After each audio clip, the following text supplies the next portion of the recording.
this congregation. Mother Kelsey, Father RJ, and Beverly are home and doing well, and Denny Sue is home and very excited to have a new sister. Welcome, Beverly. And now I'm going to share a story that is a new take on a familiar story. It's called Frog and Toad at Home, written by one of my colleagues, whose name just escaped me, but it's in your order of service if you're looking at it. Here's the story.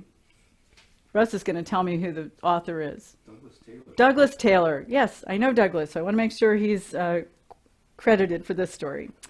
One morning, Frog knocked on his friend Toad's bedroom door, as he did every morning. "Good morning, Toad. It's a beautiful day. Let's get some breakfast."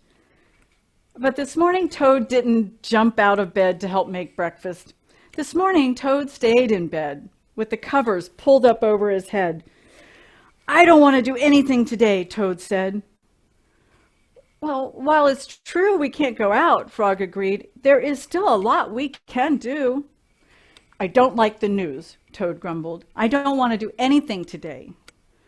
On the news that week, Frog and Toad had heard there was a scary illness happening and that everyone had to stay home and help keep the illness from spreading. Toad was feeling quite overwhelmed by it all.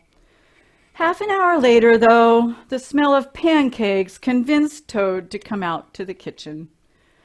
"I was thinking," Frog said while he spread butter onto his pancakes and sprinkled some dried flies on top, "we could make some cards for our neighbors." "I don't want to do anything today," Toad complained again as he reached for a second helping of the dried flies. "Well, you know, Crow lives all alone," Frog went on, and now she can't go out to see her friends like she usually does every day. I bet she's lonely and could use a card. It would cheer her up." "Well, yes, that's true," Toad admitted. And Frog continued, "An old salamander is being extra cautious, staying inside all the time. They usually spend a lot of time in their garden sharing their food with others. I bet old salamander is scared they might catch this illness." "Yes," Toad said thoughtfully, we do have all that construction paper in the closet that we could use to make cards for our neighbors." "That's the spirit," Frog cheered. So after tidying up from breakfast, Frog and Toad began making cards for all their neighbors who were all alone. They also made cards for the Otter family who, while not alone, were all staying home together all the time. And while they weren't lonely, different folks had different ways of having a hard time with this illness. So Frog and Toad made cards for them too. Later, Frog and Toad baked cookies together, and after that, Frog read stories out loud to Toad while Toad painted a picture of the flowers in the garden. In the afternoon, the two friends went for a walk together, keeping several feet away from everyone else they saw out on the lane, and they delivered all of the cards they had made that morning into their neighbors' mailboxes. In the evening, Frog and Toad used more of the construction paper to make colorful prayer flags. "They promote peace," Toad was telling Frog. "I learned that from the TV program I was watching last week. The wind is supposed to spread the peace from the flags out into the world." "That is very interesting," Frog responded. "Tomorrow we can tie these colorful flags onto our front porch." "Good idea," Toad smiled. "I also have a bead crafting kit in the closet that I got last summer. Tomorrow may be a good time to pull that out and give it a try." Frog smiled at his friend. Toad smiled back. "Why are you smiling at me, Frog?" "Because today started out as a hard day for you," Frog said, "and we made it through together." "Yes," Toad said. "And I made you this." Toad handed Frog a card. "When we were making cards this morning for all the neighbors, I made one for you as well." Frog's smile grew bigger. "Thank you, Toad. I made a card for you, too." "You did?" Toad asked, smiling as he accepted Frog's card. "That's very thoughtful. Thank you." "I think tomorrow is going to be a good day," Frog said as he was getting ready for bed. "I think so too," Toad answered. "Good night, Frog." "Good night, Toad."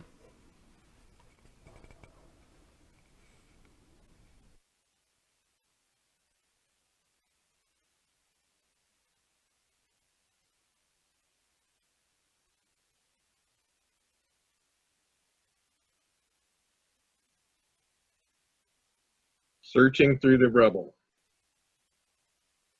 A couple of months ago, after I had totaled my car and my boss of 7 years had quit, I ran head-on into the power of COVID-19.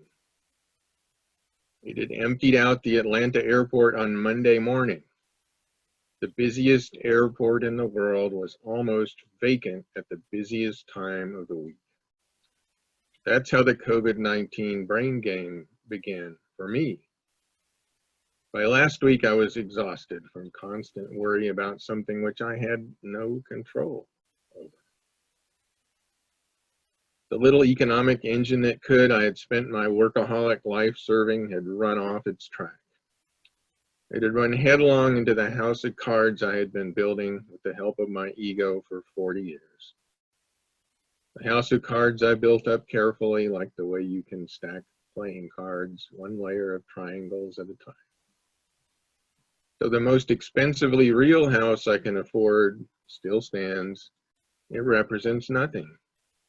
It offers no safety from the invisible enemy that attacked my family and extended family in the past weeks. It offers no safe trips in my pretty car to the well-stocked grocery store right down the road or to the pharmacy nearby. Though I still have the most exciting job an obsessive workaholic can earn, I get no pleasure or pride from the privilege of working from home when projections show that a third of the country may not be working within 6 weeks. The brilliant and intense teammates who inspire me every day are always far away. None of the excellent schools I am so proud to support are opening their doors. Day-to-day contacts between teachers and students, which fuel lifelong relationships, are canceled until fall. For those students who make it, graduation will be virtual or canceled. I can feel no pride to live in the richest country in the world, knowing the terrible price that will be paid. I can feel no pleasure in my carefully collected insurance cards. While searching through the rubble of my crushed ego and my fallen house of cards, I stopped and stood up straight. My hope was spilling out of my heart, which was broken in a dozen different ways. I began to wrap myself up. I wrapped myself in love for family, friends, and beloved community, and letting go of an out-of-control future to focus on the here and now, and taking on life 6 minutes at a time. Enjoy in the beauty of Mother Earth all around me, sun in daytime, moon and stars at night. In the blessed silence of the roughly 6 million people in the Atlanta metro area, going almost nowhere. And today I wrap myself in the words of Sonia Renee Taylor. We will not go back to normal. Normal never was.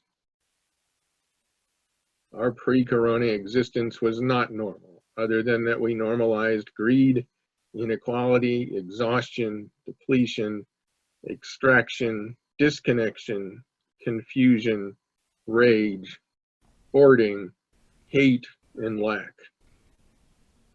We should not long to return, my friends. We are being given the opportunity to stitch a new garment, one that fits all of humanity and nature. Laura Descheny says, sometimes all you can do is accept there's not much you can do. And sometimes all you can control is how well you let go of control.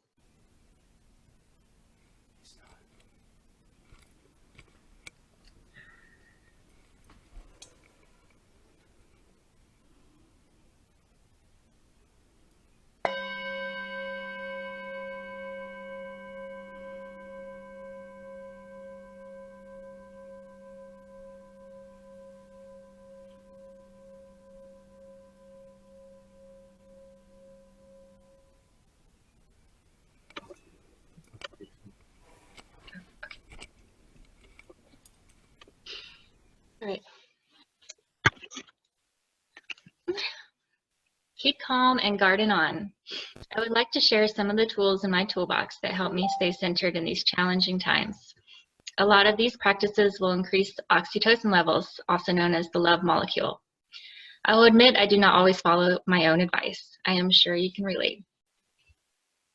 The key to staying centered and grounded is to stay purpose-driven. Connect with your purpose. What is something you can do right now that you love that brings sparks of joy?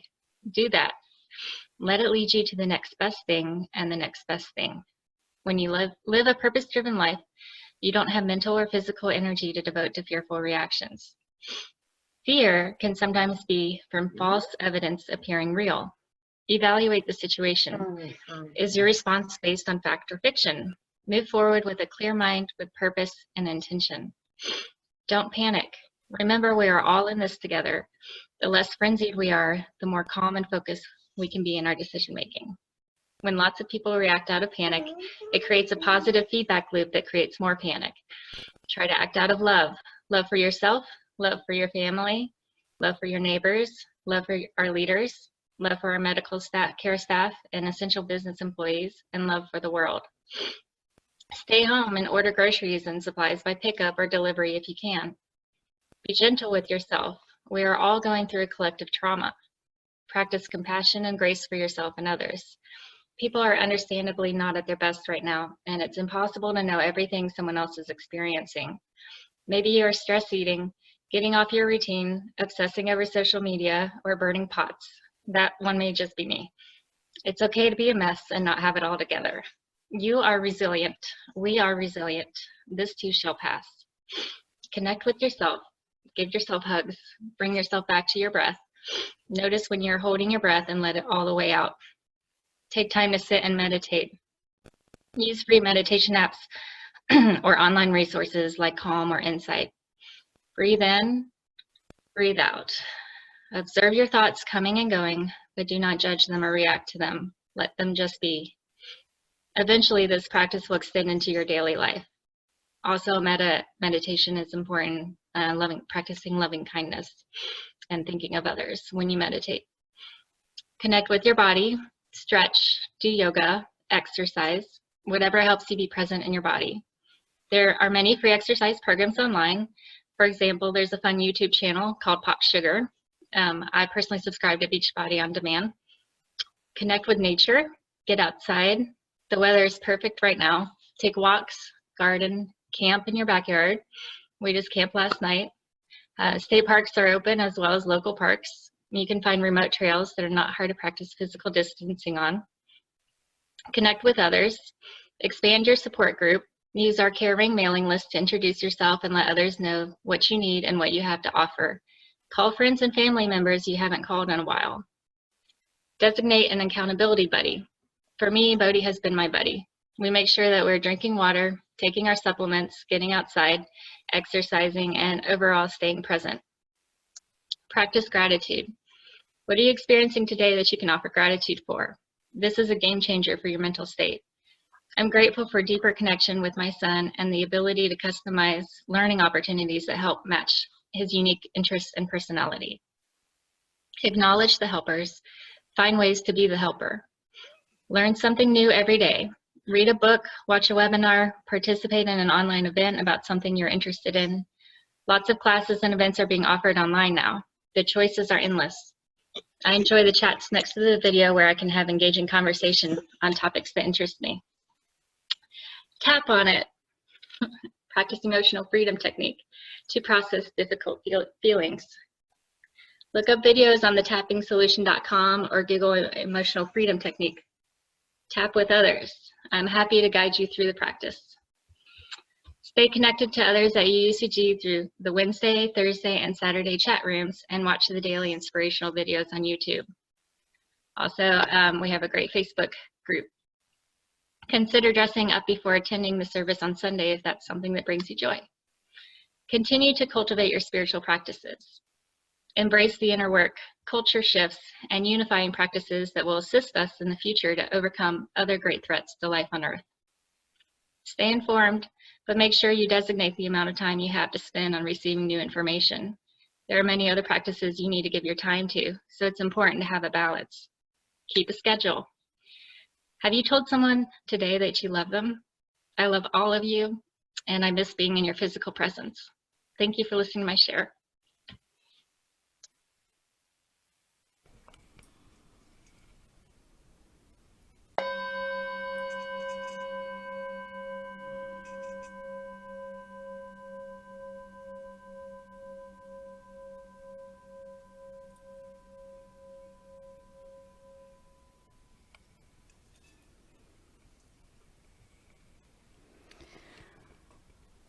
Now let us rise in body or spirit and sing together number 1012, When I Am Frightened.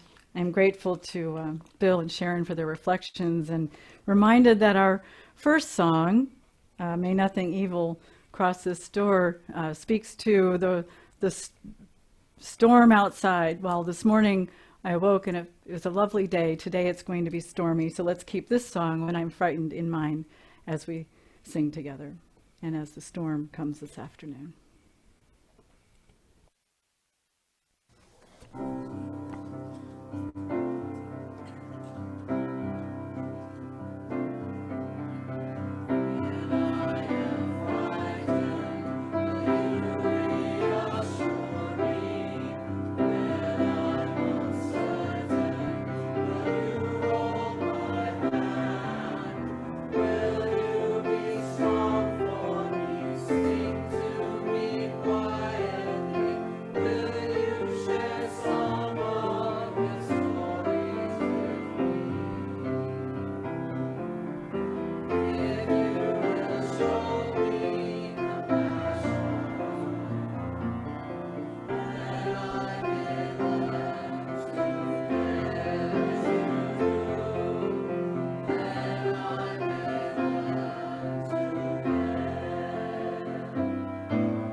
Yesterday afternoon, I was on a call with my mentor and about 75 of her other students.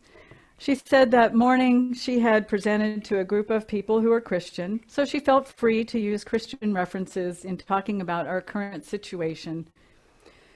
From what she shared, and I'm interpreting what I heard the idea that the Saturday between Good Friday and Easter is the metaphoric time in the cave. A time of uncertainty, anxiety, fear, awaiting liberation and resurrection. She equated this with the time we are now in during this pandemic, in our homes, isolated from the world in many ways, awaiting liberation from our homes, from our fears, anxieties, and uncertainty, awaiting our own resurrection from this time. So I'm going to back up a little bit. In 2000 to 2001, I was 39 and 40, working with a professional and life coach, seeking how I might create a more joyful life and discover a greater sense of purpose. Our son was 15, 16 in that time, a sophomore in high school, doing what people do at that age, seeking to differentiate himself from his parents and find his own sense of self. As my son entered this time in his life, he had some ups and downs, some struggles with depression, and I couldn't help but flash back to my own teen years. I had a very challenging time in my teen years. I won't go into details, not afraid to share stories, but too long a story for this service. Just to let it be known, it was very, very rough, really rough. I put my mother through absolute hell, and I still wonder to this day how she was able to stand by me and love me through those horrible years. Based on my experience as a teen, I had become very fearful for my son, fearful that he might do all the things I did and maybe worse, fearful that he would make choices that would make his future grim or even cut his future short. In January 2001, my coach convinced me to go to a 3-day personal growth and transformation workshop. That was a life-changing experience. The program covered a lot of ground, and on the 3rd day, they took us through a guided meditation about fear. I know I've shared a little bit of this, I think several years ago. So if you've heard it before, maybe it's a refresher. In my experience and memory of this meditation, we were made aware that every person holds fear. That part of the human condition is to fear and avoid the experience of shame. The kind of shame that comes from not looking good, not being right, not belonging, or in my case, fear of not being a good parent, as I think so many parents experience. I saw in that meditation that not only did everyone hold some kind of fear, but that people were afraid of me. Me? I couldn't imagine being a fearful presence because, well, I was so fearful of everyone else judging me, so I walked carefully through the world. I emerged from that last day of the workshop feeling great tenderness towards myself and all the human beings in the world, and especially for all of those who were on the subway with me that night. I remember as if it was just yesterday that as each person left the train car, I sent them loving kindness, whispering in my head, "Be well, be safe, you are beloved," and other such phrases of loving kindness. Through that meditation they offered us in the workshop, I also put a lot of pieces in place towards understanding where my son might be in his life. The teen years are so full of many emotions and growing pains. I realized that my fear of what he might or might not do, be, or achieve was keeping me from being fully present to who he was in that moment, from getting to know him and being a source of support and guidance, and wondering what he was afraid of and what he was experiencing. It seemed my love had become conditional, and I wanted to live in the possibility of being unconditional love. That's something else my mentor today has taught her students. There are conditions, or there is love. Love is never conditional. Love trusts, respects, and has reciprocity. It is unconditional by its very nature. Fear had interrupted the unconditionality of the love I had for my son. There was distrust, fear, and dark imaginings where there should be trust, gratitude, and possibility. I sat down with my son the next day and had a confessional conversation. I shared with him all that I had seen and was thinking, and made a promise to liberate myself from the fearful imaginings that were separating us. From then on, I focused on leaning into the love that was very real between us. I won't say that it was a magical turnaround. It took time for him to trust me again, but we got there, and now the fears we both hold are probably similar to the ones many of you hold. The fear that one of us will contract the coronavirus, that one of us may become very ill, perhaps even die. These are not made up fears, but when that fear comes up in me, I know that fear is born from the love I have for him, and I practice Tonglen to transform the fear, recalling the billions of parents around the globe who are fearful of losing their children to this illness or losing them to anything, and recalling all the billions of children who are fearful of losing their parents. As I've heard some stories among you of adult children telling their parents, don't go out for any reason. I breathe in that global fear. Breathe it in and breathe out peacefulness, presence, and love to all beings. This practice keeps me grounded in the deep and abiding love that is at the core of my being, the core of our faith, and it liberates me from the fear and anxiety that creeps into my heart. Breathe in the fear. Breathe out the confidence that love will prevail, that we will emerge from the cave and find our resurrection and abiding love that holds us all.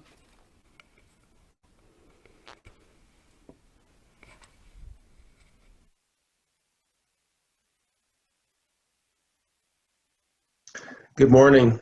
We want to invite you into a prayer. Out of the ancient Irish tradition comes what has been called the breastplate prayer. The best example we have of the breastplate is the breastplate of St. Patrick. It was written at a time when Christianity began to replace the pagan, earth-centered spiritual traditions of that land. In that prayer, the Christian influences are obvious, but so are the earth-centered pieces. In a breastplate prayer, one looks around at nature and the world we live in and calls upon the powers that one sees to help protect, strengthen, and encourage one in those times. The 9 waves blessing that we use often at UUCG is an example of this kind of prayer. These prayers make use of patterns of 3s and 9s. I've written a breastplate prayer for difficult days based on these patterns. We want to share it with you. So as we enter this breastplate prayer, we invite you to sit comfortably, gently close your eyes, and use your imagination to see the images that this prayer calls forth. I arise today through a mighty strength, the call of the Earth Mother to awaken. Birds calling, breeze blowing, roaming rays of the sun touching the edges of the sky. Breathing in, I answer the call.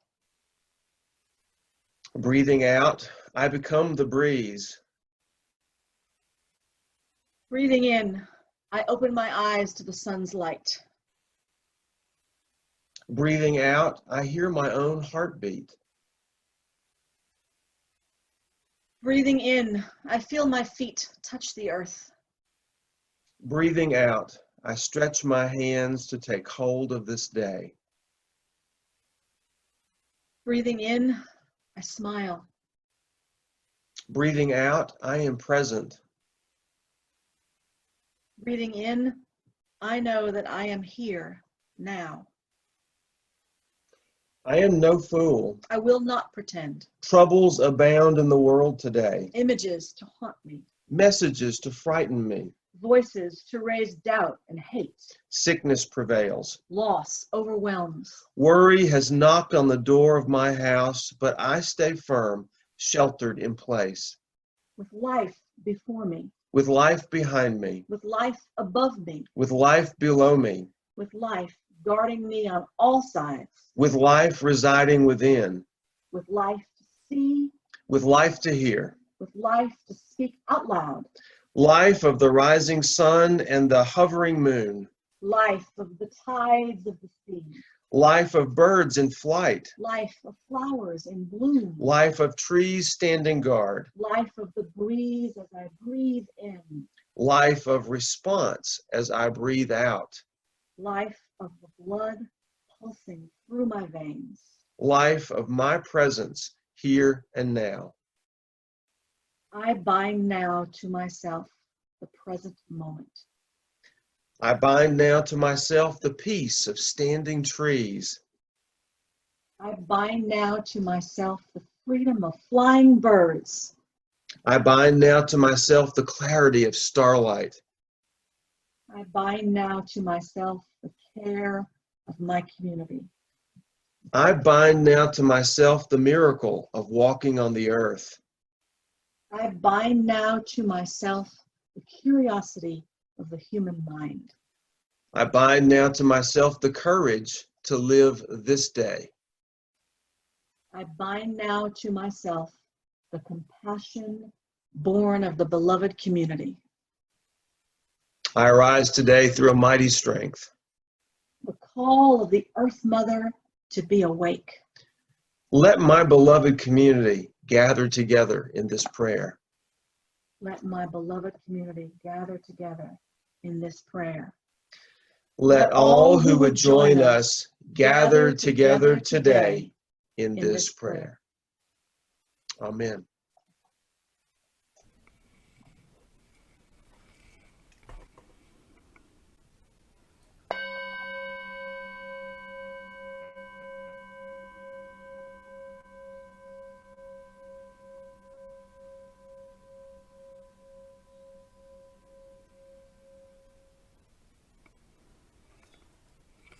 Thank you, Bob and Lydia. That lovely prayer. Our congregation is committed to creating a more compassionate world. To this end, each quarter we split our plate collection with an organization selected by our Giveaway the Plate committee. Our second quarter plate recipient is the Rainbow Village, located in Duluth. Rainbow Village transforms the lives of homeless families with children by providing a stable community and services that instill initiative, self-development, and accountability for future generations.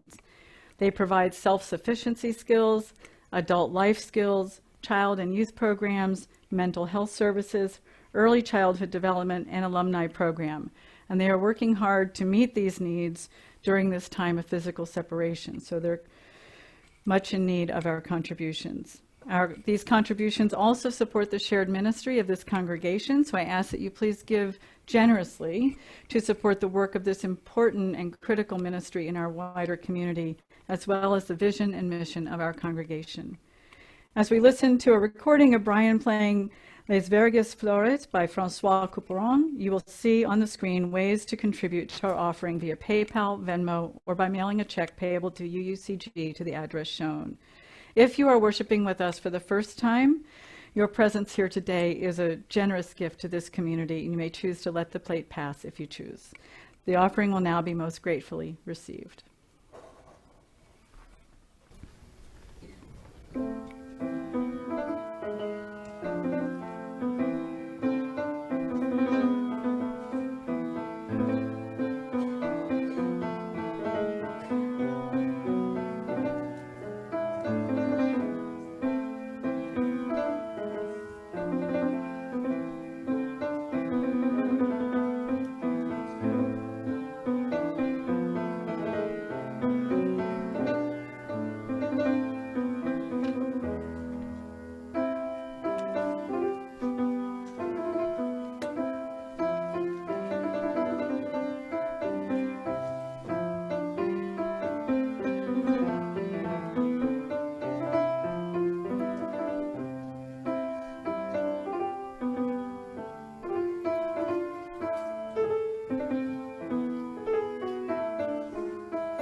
May the generous gifts received today move us towards realizing our vision of a more connected and compassionate world.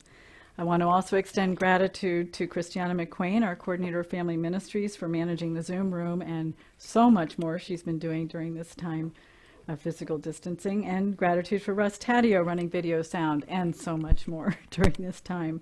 Also want to extend gratitude to Lorena Gay Griffin and her husband Forrest for coming out to the building yesterday and cleaning the gutters and blowing the debris off the roof and trimming the grounds. And there's more work to be done, but they did a lot, and I'm so grateful that they thought to come and do that. And now is our time for the call to connection. Now, for it's very important that we stay connected between Sundays. And here's first, as I've been sharing each week, just to remind you that we are still collecting hospital masks. Hospitals are having a great shortage, and these masks do not replace the N95 masks, but they extend their lifetimes so that they can last longer and they can wash and reuse the mask covers. So far, this group has delivered 11,000 masks to area hospitals, about 500 of which were made by members of this congregation. So way to go, team. Another 10,000 have been requested. So if you want to make masks, there's lots of ways to find information to do that. You can go to the Facebook group Sewing Masks for Area Hospitals, or I found that Joanne Fabric's website has lots of patterns and instructions. And there's a bit of a wait to get in their store, but it was worth it to get some fabric so I can be a mask making machine next week. We are serving as one of the few, I think we're the only drop-off point in Gwinnett, or there may be more now, but originally we were the only one. And there's a plastic bucket with a lid outside the front door with instructions for how to leave your masks that you've made. If you have questions, contact Lorena Griffin or Peggy Averett.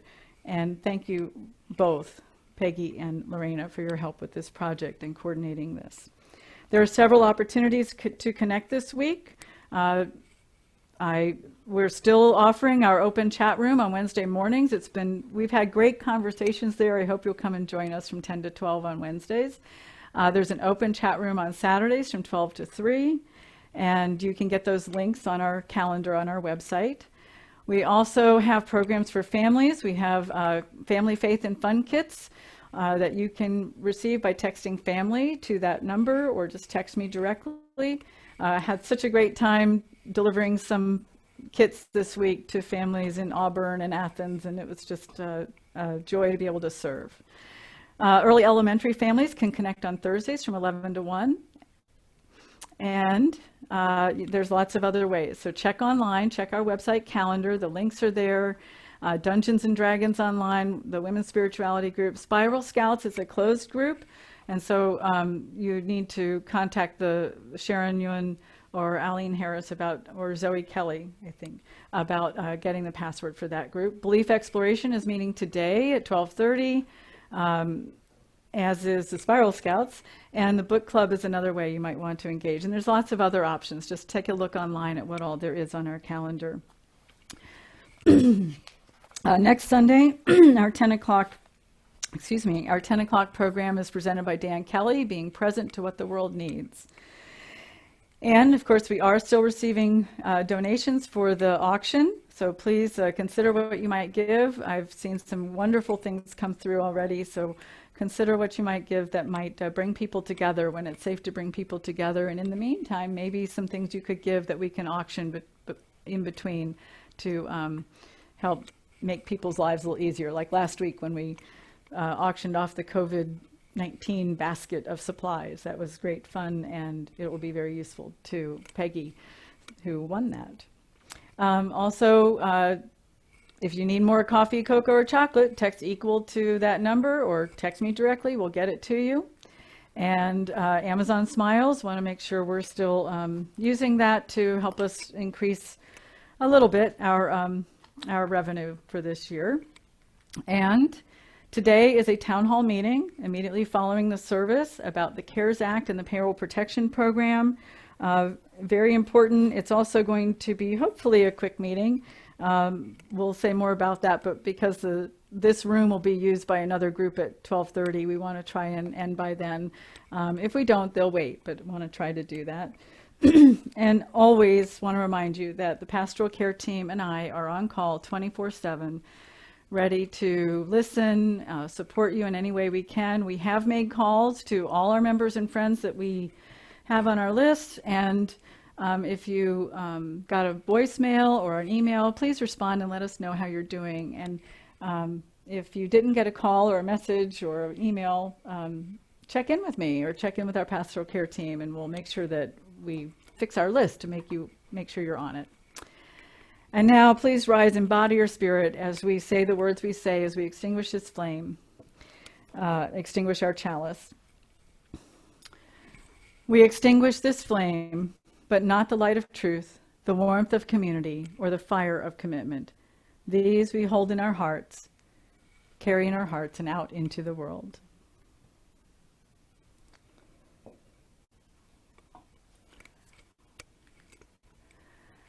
And let's rise in body or spirit and sing together, Lean on Me, in honor of Bill Withers, who died from a heart condition on March 30th. And remember that during this time apart, we can lean on each other virtually anytime you need some support.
Be not afraid. Be not afraid. We will be together again. Our service has ended, and now our service to one another and to the wider community begins. I urge you to be sure to connect with the earth this week in honor of Earth Day on Wednesday.